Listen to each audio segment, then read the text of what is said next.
Welcome to today's edition of Weathering the Storms of Life with the Rainses. Rob Rains, Sally Tippett Rains with you, STLSportspage.com, also rainbowsforkids.org, as we continue our little daily quiz programs here as we get through. I don't know what number day this is of the. This is actually the 30th. Oh, this is the 30th. Week. Well, it's the 30th quiz, but it's day whatever of the being home because we don't do the quizzes on the weekend. So correct. I don't want to know what number. I don't want to know what number it is either.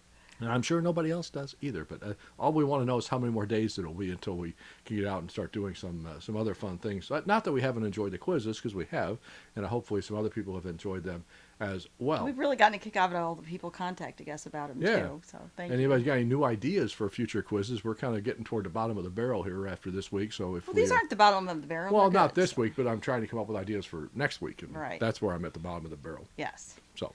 And all this is because of the pandemic. Yes. And I want to point something out we were talking about when we were taking our walk the other day. We love to watch Jeopardy, and they always have, are they called anagrams? Anagrams. Mixed up letters. Where you have, a word makes something else. And you see these things on Facebook, and you go, how in the world does that happen? Well, the funniest thing is an anagram to the pandemic is damn panic. Oh, it is one extra N, right? Yeah. Yep. Everybody's in a damn panic about what's going on, and we all need to just calm down and stop. And the way to calm down is to find some other activities and stop thinking about it. Stop worrying about how many cases are out there. Stop worrying about how long it's going to go on or whatever. So what are some things that you've been trying to do during this pandemic time where you've been at home? Well, we've been doing a lot of cleaning and organizing, especially in the basement, and did come across 2 boxes yesterday in one of the back parts closets of the basement that said Rob's desk files, which I literally know that I haven't seen in the 14 years since we moved into this house. So wouldn't you think if the box said... I did move them over to buy the desk.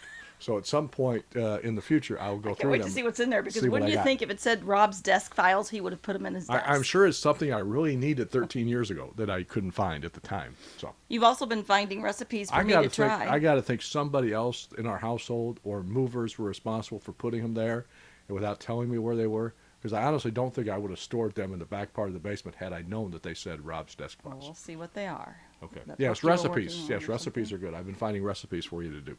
So I've been having fun cooking. What else? It's time to start putting gardens in. Yep. So I put a few flowers out. I don't know if any of you have started your gardens yet. Yeah, there's a long list of outdoor projects to come in the next couple of weeks. Musical things, either watching it or picking up a new instrument, something that you tried once before and you never got through it because you didn't have time. Now you have time. Exactly. The other one is letter writing. Is there anybody that you might feel that could use cheer me up today? Write them a letter. That's a lost art. Everybody texts everybody. It's all online, and it's really fun to get a letter in the mail. So write letters. Absolutely. All right, well, we'll head on to the questions for today. Today's topic is the 1980s, Cardinal questions related to the decade of the 1980s. I think a decade when a lot of the current Cardinal baseball fans probably became Cardinal fans during the 1980s, because obviously very successful decade, 3 trips to the World Series. We were very involved. I was the beat writer for the Globe Democrat newspaper during those years. You were traveling, with me sometimes. I got to travel with you to a lot of things. I was in the sports world before that. Some of those years we didn't have kids yet, so that was right. And the other thing is, we like the 80s, our age, but then our kids have been hearing about it until they got their own World Series in 2006. But so hope you enjoy these questions. Yeah. Okay.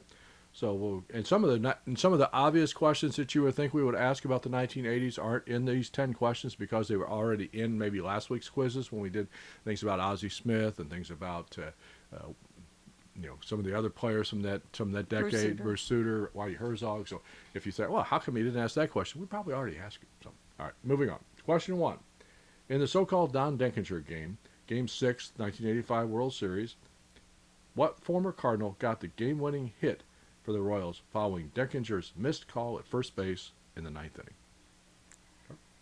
Number 2, what was the injury that kept Vince Coleman from playing in that World Series? Question 3, one of the biggest trades of the 1980s, who were the 2 pitchers that the Cardinals obtained from the Mets when they sent Keith Hernandez to New York in June of 1983? The 2 pitchers that the Cardinals obtained from the Mets for Keith Hernandez. Question 4. During the 1982 NLCS against the Braves, what happened during Game 1 that turned out to be perhaps a major reason why the Cardinals were able to sweep the Braves in the best of a 5-game series? Yeah, the LCS at that before the division series, before the wild card games, so that before they expanded the NLCS to 7 games, those were only best of 5 at that point. So the only round before you got to the World Series. Question 5, another big trade in the decade. Who were the 2 players that Cardinals acquired from the Oakland A's in December of 1985 in the trade that sent out Joaquin Andujar to California? Speaking of Andahar, what was his standard response when asked to describe something? What did he say was one word? Mm-hmm. Said everything in baseball could be described in one word. Question 7, that was question 6. Question 7, the prime year of Whitey Ball was in 1985. Cardinals stole a record 314 bases that year. Vince Coleman led the way with 110. But do you know who was second on the team with 56 stolen bases? 56 now would be a big total in Major League Baseball. I don't have the next page, so go ahead and you just do Where'd it them. go? It's Yeah, you fine. did. Go ahead. Where'd it You get just up there? ask the All question. right, question 8. Who did the Cardinals trade to the Yankees in the fall of 1981 in exchange for minor league outfielder Willie McGee? Who did the Cardinals trade to the Yankees in the fall of 1981 in exchange for minor league outfielder Willie McGee? You can ask the next one. Question 9. Question 9. During the 80s decade, the Cardinals had 3 players other than Ozzie Smith who won multiple gold gloves. Who were they? Okay. And the final question for the day. Andujar won 20 games for the Cardinals in both 1984 and 1985. And there's only one other pitcher since then who has twice been a 20-game winner. So who's the only Cardinal 2-time 20-game winner since Joaquin Andujar did it in 1984 and 1985? Okay. All right. Now heading on to the answers. The Don Deckinger game, of course, Game 6, 1985 World Series. The former Cardinal who got the hit to win the game was Dane Orge, outfielder, former Cardinal. My favorite story about the 1985 World Series is Game 7. It's not Game 6. It's Game 7 when the game was obviously a terrible game. You were there in the stands with your mom and dad sitting out in left field, and I was covering the game for the Globe Democrat in the press box. This is, of course, pre-cell phone days. The game's obviously a blowout. The Royals are winning 11-0 late in the game. You were also about 3 weeks away from having BJ, our first son. Me and Mrs. Saberhagen were Yeah. about the same. She'd had the kid the day before because I remember Okay. that's why I wrote about the story for the paper. But anyway, so about the pre-cell phone days, I had a phone at my seat from the Globe Democrat. You paid for a standard landline phone in those days, so you wouldn't have to be able to send your stories and that kind of stuff and talk to your office. So I had a phone there. But about 7th inning or so, the Royals assistant PA guy gets assistant director, PR director gets on the PA in the press box and says phone call for Rob Raines. So where my seat was in the press box and where his seat was kind of opposite ends of the press box. So I get up to try to start walking down, figuring who in the world is calling me on the phone, because if it's a newspaper, they would obviously be calling me on my own phone. He came down and met me about halfway and said, verbatim, "Your wife will meet you in the first aid room." And I knowing that, so I didn't even wait for the elevator. The press box on the 3rd floor, first aid room on the 1st floor. I just flew down the steps thinking all the time, this can't be happening. She's during not the having the baby. 7th inning, 7th game of the World Series. No, this isn't happening. So I get downstairs, pop into the first, and you're standing, you weren't in the first aid room. You're standing right there in the little Right. lobby at the bottom of the elevator. And he said, "Hi, we just want to tell you that we're going to go wait across the street at the hotel, so we won't be getting bumped or anything and all the rallies and stuff. But because you couldn't have a credential in the upstairs, the only place that had a phone that could call upstairs was the first aid room." And I didn't get to test Speaking you to of see pa- if speaking if of- I was having the baby, speaking would you have of left? the damn panic. Speaking of a damn panic, it's exactly what was going on at that particular moment on that particular day. The only good things happening were, number one, because the game was already pretty much decided, most of the story was already written. And I was not alone in the press box. Dick Cagle was our columnist at the time from the Globe Democrat, so Dick was there, so he could have helped fill in. But yeah, you might have been on your own. We did have your mom and dad with you, so I wouldn't have felt Okay. totally bad if I had abandoned you for a couple hours to finish up the game. But also knowing how Luckily, long, BJ waited a couple of weeks. Yeah, also knowing how long labor is on the first child, I thought I probably had time, but still, damn panic was the best way to describe that That's event. funny. Question 2. Yes. What was the injury that kept Vince Coleman from playing in that World It Series? was a broken leg. He got suffered during the LCS when he got run over by the automatic tarpaulin. If you remember Old Busch Stadium when they had the AstroTurf field, they had a big automatic tarpaulin that kind of rolled out down the first baseline, passed into the outfield, and the little like seat with a little steering wheel kind of thing where the guy controlled it, but it was on beyond first base. So what happened, that was during batting practice. I happened to be in the dugout, standing in the dugout when this happened. I can still remember Vince I screaming. remember being at the game. But when it started to rain, Cardinals were taking batting practice, and it started to rain. So everybody said, "Hey, we're going to put the tarp out," because obviously they want to get the game in. So I got Vince didn't hear it, or Vince didn't see it, or whatever, but he had his back to the tarpaulin.